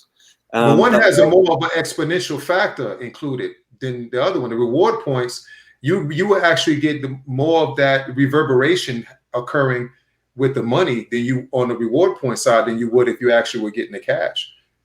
Right? It just seems like there's more. It starts to multiply and duplicate itself when you're on the reward point side. It seems like there's a better opportunity there, right? Is that what you guys are making it? I'm doing both because I think by doing both, that's where you leverage. That's where you could really leverage, right? Like I mentioned in that example, okay. If I create a campaign on that $40 item, right? And it reaches, I reach 5 people, that reach 5 people, everyone reaches 5 people, I would make about $40,000 through the free to use Quick Click app. Okay. Now on the same exact campaign, I didn't do anything any differently, but if I'm also connected with New Age, I just made an additional $300,000. So now I just made $340,000 instead of $40,000 on the same exact activity. I didn't change anything. Yeah, but you're only getting 15% of the other side. So you didn't make 300. You made 15% of that 300,000, right? Okay. I mean, that's what you said. So I'm just going by what you said. 15% of the volume created. Right. So remember, if 1 point equals $1, and if you take 5 and you multiply that 9 times, right, over. So 5 times 5 times 5 times 5 times 5. Just do the math. By the time you get to wave 9, you'd have over 2 million transactions. So that's over $2 million that you're going to get paid 15% on. That's okay. $300,000. Got you. We're gonna have to. You're gonna have to do a. I know I'm about to do about this one right here, but either way, the fact that it's a new app that's gonna be that much opportunity for everybody to put their products on. The average person can have a cup they're selling.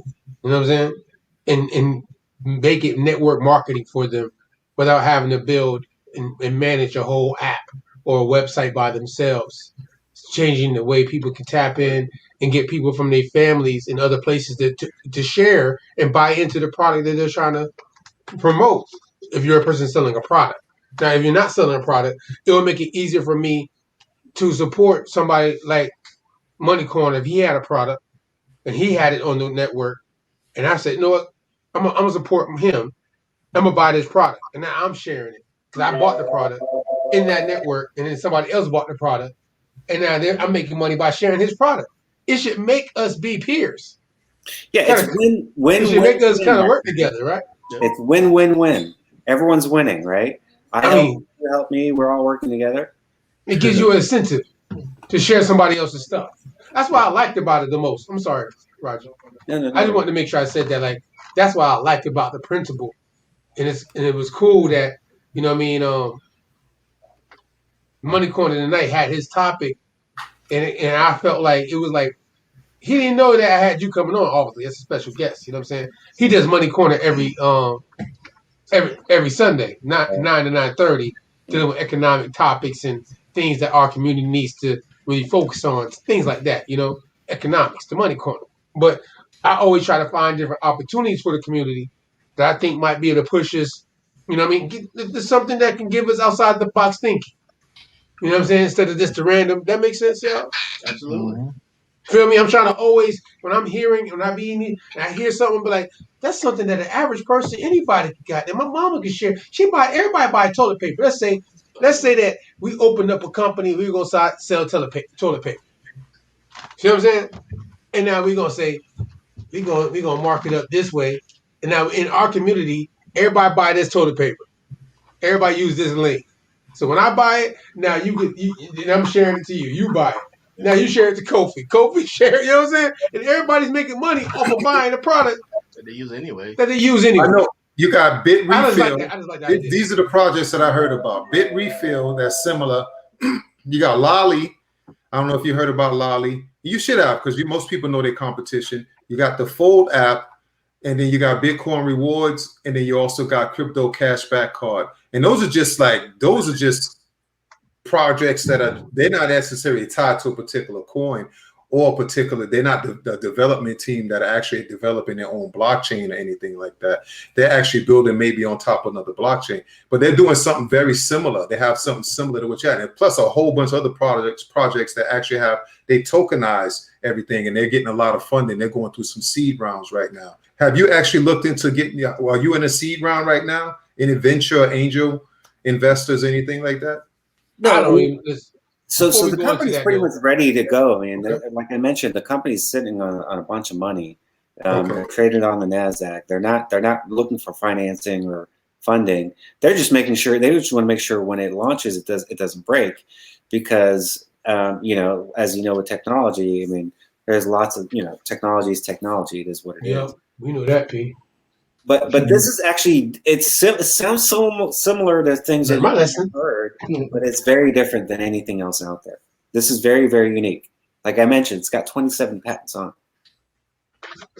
Say that again. 27 patents. Patents? Patents. That's been approved? Oh, yep, already in place, my friend. Wow. Okay. So Raj, real quick though, I want to segue to something because I only got like a few more minutes because I got something else gotta get into for my last 20 minutes of this set that I have, and you know we gotta get out here by 11 o'clock my time. I think it's like 10 o'clock your time, right? Yeah. Thank you again for your time, by the way. Appreciate Thank you for tapping in. Yeah, appreciate that, man. That's how I met you. We kept it real with each other. We've been talking, you know, networking, you know what I'm saying? And you came and shared this information. And I told you I was going to get in, you know what I'm saying? Because I'm just interested because it's just opportunities. And it's like, why not? You know what I mean? So now we here and I get to share it and we get, you know, Money Corner gets to hear it. And that's why I like these are real time conversations. See, Sure. because he didn't know you was coming. He going to ask his question no matter what. Because I know when I deal with certain things, the opportunities, I like to have somebody else there. Like you got your lawyer. Like having your lawyer there. Like, we're going to have a conversation. But first, I'm going to let him listen to me before we get in the room.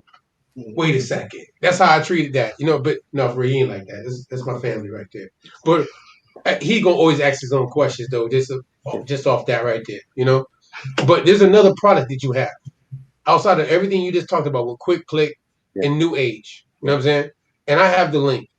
You know what I mean? So I'm going to share it amongst my people. I'm going to make this into a blog because this was a great informative session for people to ask questions. And then I can send them to where they need to go if they're interested in the opportunity that was presented tonight. You know what I'm saying? Just on a fair level of it, right? Because that's how I look at opportunities are opportunities. You want to get into it, you do it. You don't. But there's something else you got going on based off our conversation in one of the rooms. Because I've been in a couple of rooms based off different topics of rooms, right? You know how Clubhouse works. Yeah. The 5G. Yes, sir. The 5G. And the 10 Gs and all the Gs right. that I'm hearing about. Too many Gs, man. In the rooms. Too many Gs. Too many Gs going on right now. Jeez Louise. Jeez Louise. No, right now it's crazy. Yeah, I mean, I appreciate you bringing that up. Actually, we're launching a new company. This is totally separate opportunity. But, you know, 4G, 5G is a big problem. A lot of people don't realize a lot of your health problems that people have are because an electromagnetic environment that's not healthy for humans, right? So you have things like 4G, 5G, Wi-Fi, Bluetooth, you know, smart meters on your home that are bombarding you all day long, right?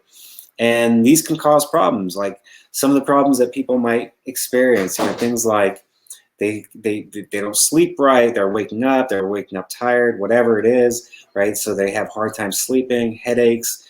It could lead to things like cancer, tumors, eye problems, fatigue, you name it. Most people aren't aware that the electromagnetic environment is an issue. And this product that's brand new, it's actually not even available yet, but it will be very soon, coming out of Europe. What it does is it transforms the electromagnetic environment within your home to more of a...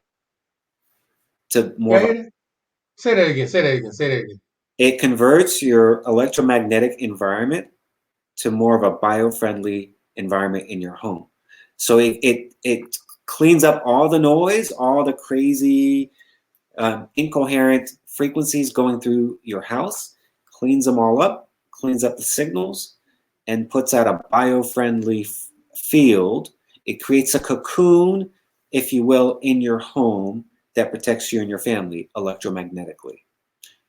I thought that was interesting, y'all. What y'all think about that? I need somebody because this like I heard the first thing. See, the first time I met the man was just like a Yeah, I regular heard robot about that car. before. There's another company that it's a few companies, but there's one that I heard about like at least 2 years ago that were trying to do that. This before 4G came around, and they were Right. saying the same thing.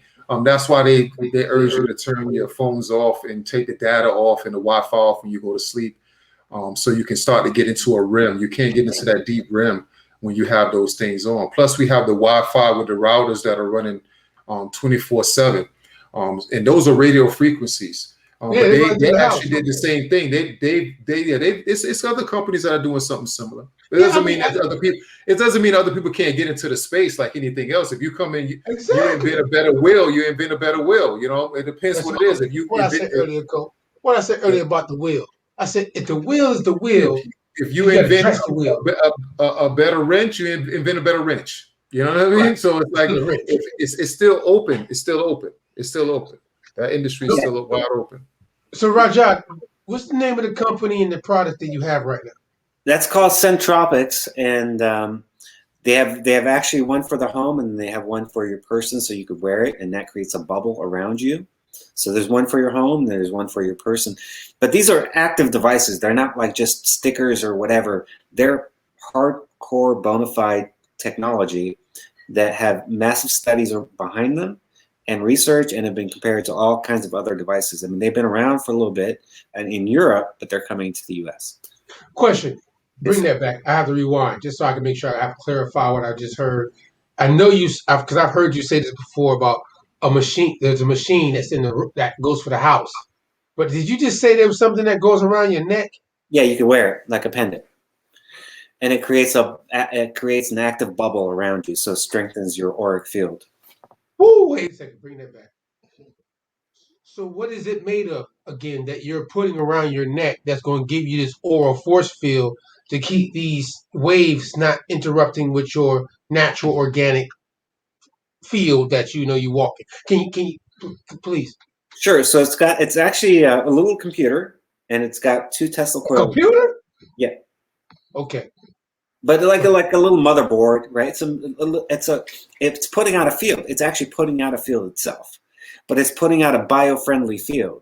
So like one thing that like the Schumann resonance, 7.83 hertz, right? That's the normal natural frequency of the planet, right? Amongst other frequencies. So it creates a bubble of like the harmonic frequency of the earth around you, right? And it supports your bioenergetic field. And that allows you to kind of, feel better. People are losing weight with this. I mean, people are just losing weight just by having this on. Say no more. Look, you see, he excited. He like, yo, dude, that's all it is. That's what I gotta do. I think I got something. He gonna buy it. I'm gonna get him to buy it first. That's what I'm gonna do. We're gonna test it out in his crib. Shoot, get the necklace joint and the house crib. No, but for real though. So this thing really gonna protect you from a lot of It's really gonna protect you from a lot of these waves based off of like because I only got like 5 minutes before I go into this next situation I got to go into. But I just wanted you to introduce. I'm gonna bring you back, and we're gonna have another conversation on other opportunities you have because I think you are a well versed man in opportunities that you come across as an entrepreneur, especially these type of opportunities such as the multi-level, the quick click and new age. That's one thing from a because it was an easy, simple. I'm going like that's an easy, simple way for anybody to share and make money. That was just like simple to me. Like anybody can do that. You feel me? Go like anybody could do that and start your own network of people that's underneath your products and especially if you sell the product too. You know what I mean? Yeah. Come on, you can create where you're getting the product for 25, but you're making 40, but now you're making space so that you can let everybody else eat that's around your network. You know what I'm saying? You got to make space sometimes to leverage. But anyway, so I want to go back to this real quick because, like I said, I only got now. So can you just give me that last little bit about this network? Yeah. So I'll give you a short, brief kind of just history on myself. Okay. So I've been involved with frequency-based products for 6 years. Okay. Everything has an energy, frequency, or vibration. As a matter of fact, everything is only that energy, frequency, and vibration. We are energy. Okay. Yes, I agree. And we interact with energy. And so the earth has its energy, the sun has its energy, but then we have some man-made energies that really don't do well with humans, right? They disrupt function within on the cell level. Okay. So 5.5 years ago, 6 years ago, I was in such bad shape that, just to give you an example of how powerful frequencies can be, they could be harmful or they could be beneficial depending on the frequencies and the fields that are created, right?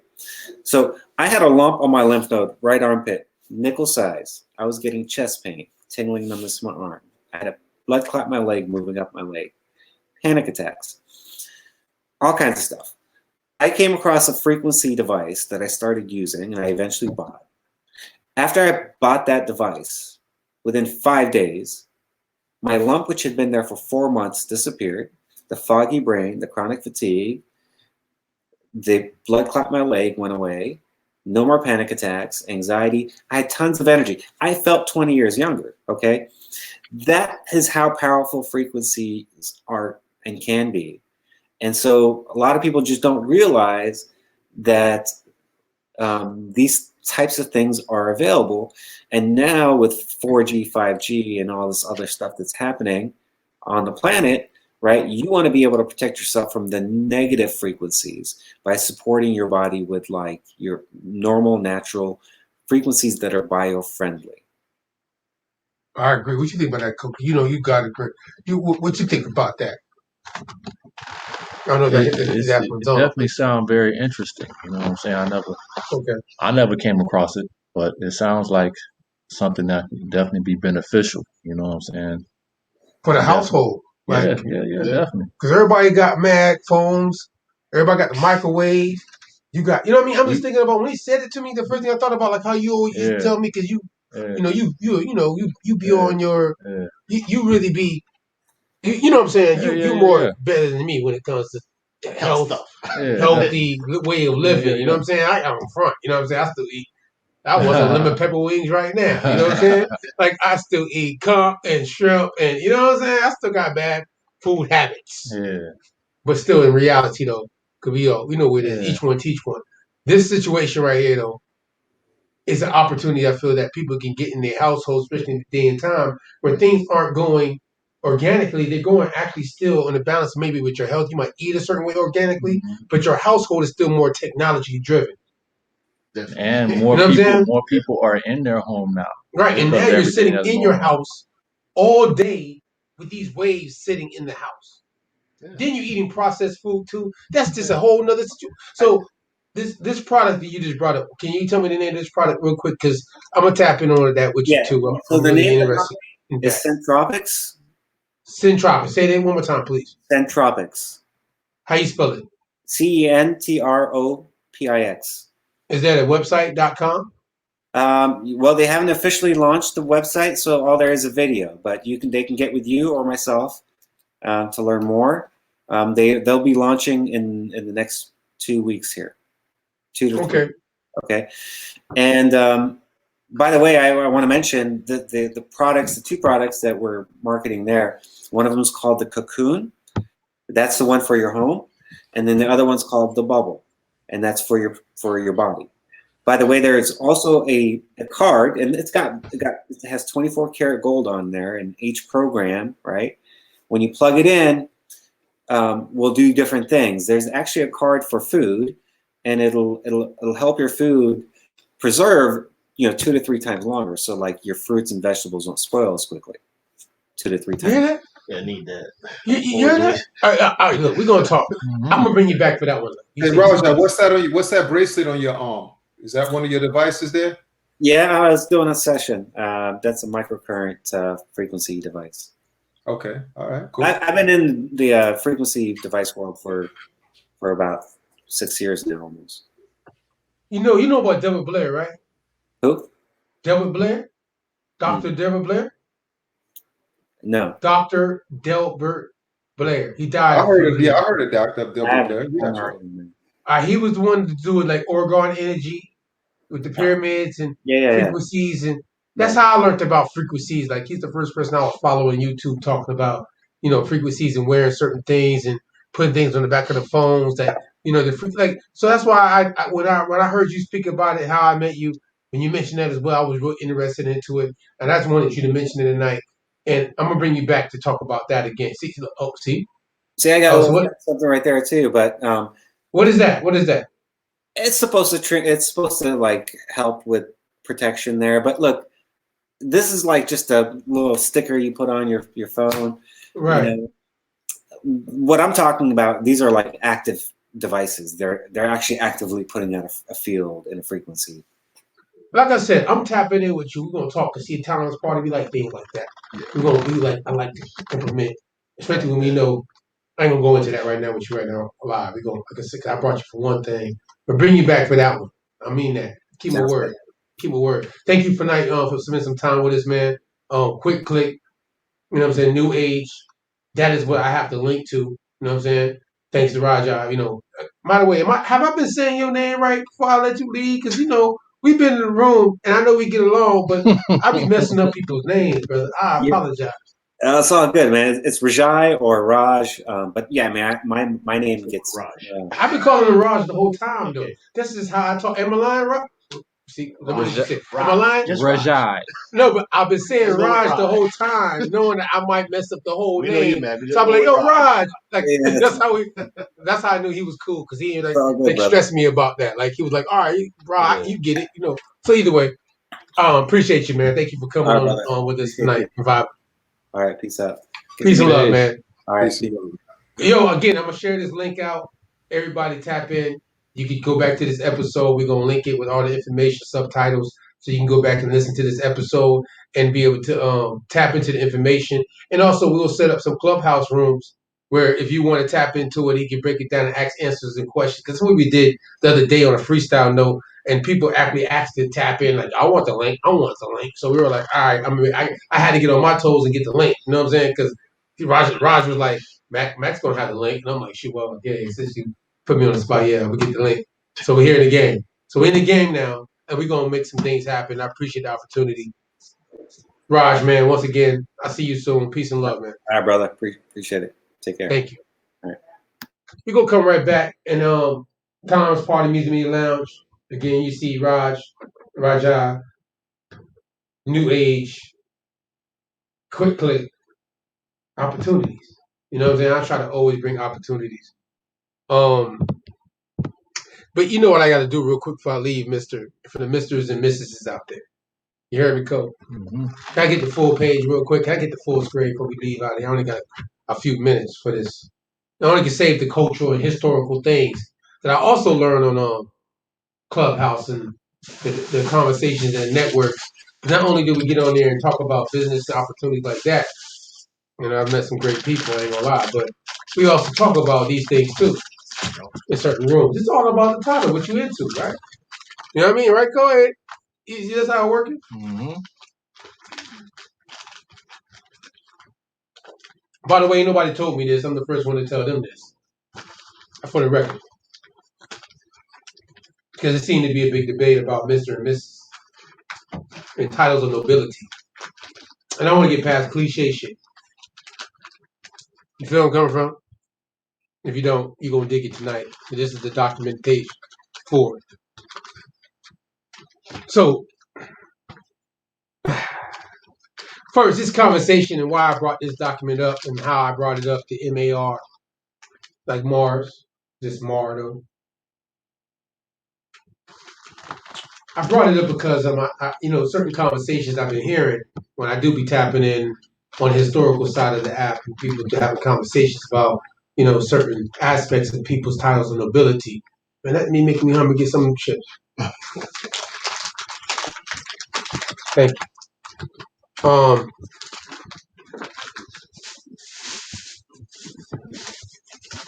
Excuse me. I had to get something to soak up this. But it seems, I'm gonna keep it real with y'all. Somebody snapped the other day and said something. I was like, damn, why you snapping like that on them people? Matter of fact, it happened today. It happens almost every day I see on the app. Like, these people, that's why I leave. I really don't want to get into a conversation. I can't eat while I'm talking to somebody. But it's the thing I got on the screen is what I'm trying to get to. But I want to make sure I have, like, y'all have a substance for those not might be in the space that I was in where things happen. And when I hear things happen and then the information is given out. And I'm only going to talk about Mr. and Mrs. right now. And I'm going to lead to the rest another time because I only got a short amount of time tonight. So, this thing about Mr. and Mrs., for those that think I might just be talking about the title that you have, when you get when you become a man and somebody out of title of respect, you don't know your name, but they got your information, you go for a job, you know what I'm saying? They're not going to call you by your first name in professional standards, right? You go to a job, they're going to call you by Mr. and your surname, right? You agree with that, Cole? Yep. That's common sense, right? Like, if you were filling out a form, even if you have, you get where I'm going with that? Like, even if you have your situation set up, when you walk into a place and nobody knows who you are, they're going to say Mr. or Mrs., whatever your surname is. All right. Professionally speaking. Okay. So now this root to this word goes back to an ancient language. That I think because of, in this ancient language that it goes back to is tied to religious doctrine. That I don't think a lot of people are aware of. They don't think that Mr. and Mrs., like, where did Mr. and Mrs. come from? Where did Mr.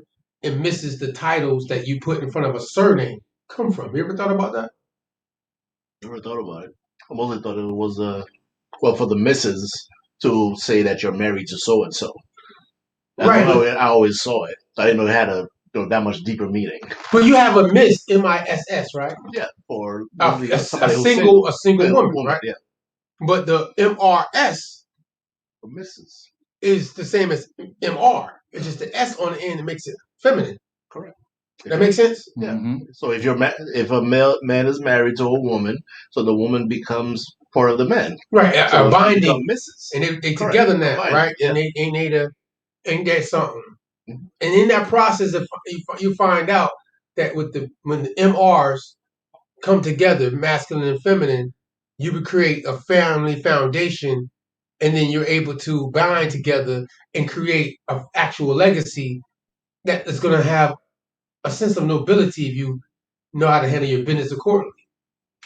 So the reason why I even brought this up, because a lot of people don't know that where Mr. and Mrs. come from. And I just want to, in context of conversation, because some people actually use it connotatively and not denotatively. I don't want to lose nobody with that. But this is a cultural conversation I think I need to make, like, really break down for people based off of the origin of this simple word. Because I like, I'm back Aether for a reason. Ether. You know what I mean? Like, Nas dropped Ether. You heard me go? And they try to take it to the literal sense. But we got to go ahead and go above that and let them know that this is the root to your problem and why your ego is standing out too far. And in some cases, it relates to other things. But like I said, I'm going to get to it. I'm going to read. I like, documentation beats conversation, they say, right? Yep. Documentation beats conversation. So this title, MR and MRS, comes from the MAR. Mar, vernacular pronunciation. Or more, MOR. Classical Syriac. Also MAR, parentheses, Y. Like Mary, with the silent final Yod. Can you click on Yod real quick? Can we click on Yod? Because I really want them to understand this one thing, because I ain't going too far with this. I'm only going to go to this one page because I'm keeping it very simple for those that might not have kept up. Because I know a lot of people act like, it's trivial. You know what I'm saying? But, that's not trivial. No, it's not trivial, because if you don't know what it really corresponds to, because you didn't know what Mr. and Mrs. went back to before you start using it in your cliche terms every day, you don't know what it applies to. But still, because of the debates I'm having with certain people about this certain term called more, I want to make sure that I give context to how people use it every day. And might not even know what it's connected to. But at the same time, show how people cliche-wise try to use it in a way against other people, as if They're better than somebody else because they have that in a certain way. Anyways, Yoth, Yud, Yod, Jod, Joth, the 10th letter in Semitic. What's that way? A, B, D, J, D, E, S. You know I mess up words, including the Phoenician Yod, Hebrew Yod, Aramaic Yoth, Syriac Yoth. See, all these languages all connected. Arabic Yah. See, all these. So we can say Yah, Yoth, the. So these people be arguing about the different languages that mean the same thing. That's what I'm trying to get to. Like, people really be going back and forth about semantics of vernacular of words that actually mean the same exact thing. It's ridiculous. Go back, bro. Bring it back. I just wanted to point that part out first. How all them things of that Y and how that Y has a whole nother significance. So when we put the Y on the end of M-A-R, what do you got? Mary? Okay. So the very of what was I at? Let's make sure after the yard. After the yard. Thank you very much. Right, bring me back, brother, please. Yard. Okay, it's a title of respect of Syriac, literally meaning my lord. You hear that? Mister and Mrs. mean lord in the masculine and feminine form. This is what they documented based off the languages here. I'm not making this up. So it's given to all saints and also used before Christian name of bishops. The corresponding feminine form given to women saints, Marth, M-A-R-T-H, or M-O-R-T-H, Syriac, M-A-R-T, parentheses, Y. The title is placed before the Christian name. So right now, most of us, Christian meaning you could be Baptist, Methodist, Pentecostal, Presbyterian. You know what I mean? We name all the denominations. Also, too, the word martyr comes out of that, too. You can see the word martyr coming out of that. You see that, right? I'm not done yet, though. Look. So it says the title that is placed before the Christian name. As in Mar, Aprim / Mar, Afrim, from the Syrian, Mort, Maryam, Maryam, Mary, mother of Jesus. This is what it says here. Am I making this up? Well, you see what I'm saying? Do you see what I'm seeing? I'm making sure we both see the same thing when I'm reading, because I ain't making this shit up. So when people be like, the title, Mar or more, that's with only one O and one A, right? There are no doubles. It shows you it goes back to Mr. and Mrs. And it also shows you in the variant of the word, and this is one of my favorite words. I ain't gonna lie to y'all right now. Moron. A moron. The moron. So you a moron. Get caught up in semantics if you want to. Either way, it goes back to our Lord. Particular title given to Jesus. Particular title given to Jesus. Title. You see how they said title? Mm-hmm. They didn't say nationality though. Yeah. You hear nationality in that? Nope. So not at all. They tell you in the Bible though, based off the allegory, they tell you in the story of Jesus that he was a certain type of people, right? Based off his mother's lineage and stuff, right? They trace the lineage, ain't it? Mm-hmm. So the title would be different from the lineage, correct? Yeah. Right? Because before he got this title, he literally still was of a nationality in the sense, or tribally, clan-wise, whatever the case might be, coming out of his mama, right? Correct. All right. So title and nationality are two different things, correct? Right? Yep. All right. So that was his title. Either alone or combination with other names and titles. Likewise, Martin or Martin, Our Lady, the title of Mary, mother of Jesus. So the title of Mary actually was his mama's title, not her real name. That was her title. And she gave him a title coming out of her. You see what I'm saying? But obviously she had a nationality too, right? A lineage, a tribe, and everything, right? They say 12 tribes of Israel and all that stuff in the Bible, right? So that's not the same as this title right here. It's called Moran, right? Or Mary, right? So Mary and Moran are titles So obviously the 12 tribes would be more of the nationality or the roots of their lineage, right? Are we confusing them? Let me just make sure. Are we confusing them? We're not confusing them. Because the title and nationality are the same, right? Correct. Let me make sure. Because some people seem to confuse these things. Occasionally, the term Moran or Moran was used in various Eastern Christian. Remember, we did a religion, say doctrine. This is a religious title, by the way. It's a religious title. Yeah. Okay. Patriarchs and Catholic stand using the recent centuries. The Syriac Orthodox Patriarch and Anodot Jacobite. Jacobite. That's religious, right? Oh, wait, that's the tribe, Jacob, right? Okay. Point I'm trying to get to. Let's go down. Scroll up real quick. Because, if y'all been looking at what I'm looking at, you can see everything I'm reading. And I'm end out with this only thing I want to get because I see something. Hold on real quick, man. Let me finish this, please. Let me finish this because I've been dealing with this thing and I want to make sure people read this on their own, see what it's saying now. Matua, lordship, Rabuta, majesty, Itya, self-existence. It tells you in the same document, Maria, Peshitta Old Testament, Tetragrammaton. These are religious things. This is the doctrine. Let's come back to the last paragraph so I can get out of here. In the Mashah Hebrew, through the date of Aramaic word pronounced Mar, Hebrew, and is used a formal way of addressing or referring to a male person.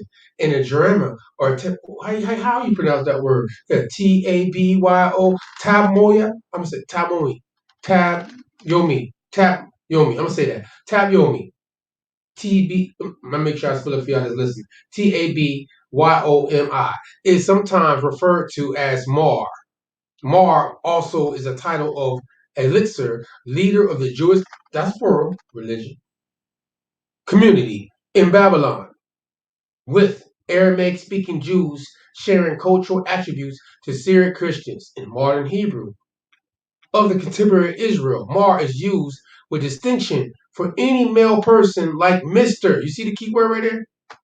It's right there. It says it, Mr. in English. So the word Mr. in English translates back to the word Mar or more. It's a title. We use it every day today. Mr. and Mrs. Yeah. We use it today. But it's a title. Does not denote your lineage. If your people might have been from France, England, or whatever tribe. You feel me? Get that right. So, Mr. and Mrs., thank y'all for joining me tonight. I appreciate y'all for having and supporting what we talk about. Because, in your title of nobility, it is a title. If you want to get caught up in religious titles. That's all. And I ain't knocking that. Peace and love. We see you next Sunday, 8 to 11. We out of here. Peace. Mr. and Mrs. Have a good night. Night. Yeah. TheAtOwnsParty.com. Tap in.